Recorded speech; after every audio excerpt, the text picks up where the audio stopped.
නවතින දරුවා ඔබ මේ යන්නේ කොහෙද? තමන්ගේ සැබෑ ශක්තිය හඳුනා නොගෙන සතුරන් සමග සටන් කිරීමට යාම මරණයට අදවා ගැනීමක්. ඔබ වහන්සේ මොකද මේ කියන්නේ? මම සාමාන්‍ය මිනිසෙක්. මට තියෙන්නේ මේ නාගකන්‍යාව වෙනුවෙන් තියෙන ආදරය විතරයි. සාමාන්‍ය මිනිසෙක්. ඔබ සාමාන්‍ය මිනිසෙක් නම් නාගමාණික්‍යයේ ආලෝකයෙන් ඔබ සුව වෙන්නේ නැහැ. මනුෂ්‍යයෙකුට ওই තරම් බලවත් ශක්තියක් දරා ගන්න බෑ. ඔබ තාමත් දන්නේ නැහැ ඔබ කවුද කියලා. පූජකතුමනි, කරුණාකරලා පැහැදිලි කරන්න. ආර්යයන්ට මේ තරම් ශක්තියක් ලැබෙන්නේ කොහොමද? මීට වසර 100 ගණනකට පෙර සූර්ය වංශය පාලනය කළ මහා පරාක්‍රමවන්ත සංග්‍රාම සිංහ රජතුමා ගැන ඔබ අසා ඇති. ඒ රජතුමාගේ පරම්පරාවෙන් පැවතෙන අවසාන උරුමකාරයා තමයි මේ ආර්යයන්. ඔහු සූර්ය වංශික කුමාරයෙක්. මොනවා? මම රජපෞලක කෙනෙක්.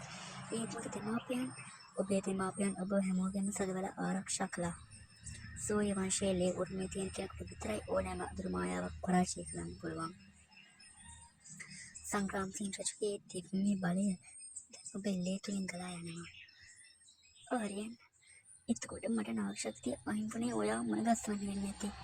නාග ලෝකයේ ශක්තියත් සූර්ය වංශයේ බලයත් එකතු වුණොත් යමුනට පිළිචකටවත් අපි නවත්තන්න බැහැ. හරියටම හරි. ඔයාගේ දකුණු අතේ තියෙන රේඛාවන් බලන්න. ඒ සූර්යාගේ ලකුණු. ඔබ ඉපදුනේ මාතෘ විනාශ කරලා ආලෝකය පතරවන්න. මෙච්චර දවසක් හිතුවේ මම අසරණයි කියලා. ඒත් දැන් මට තේරෙනවා මගේ වගකීම.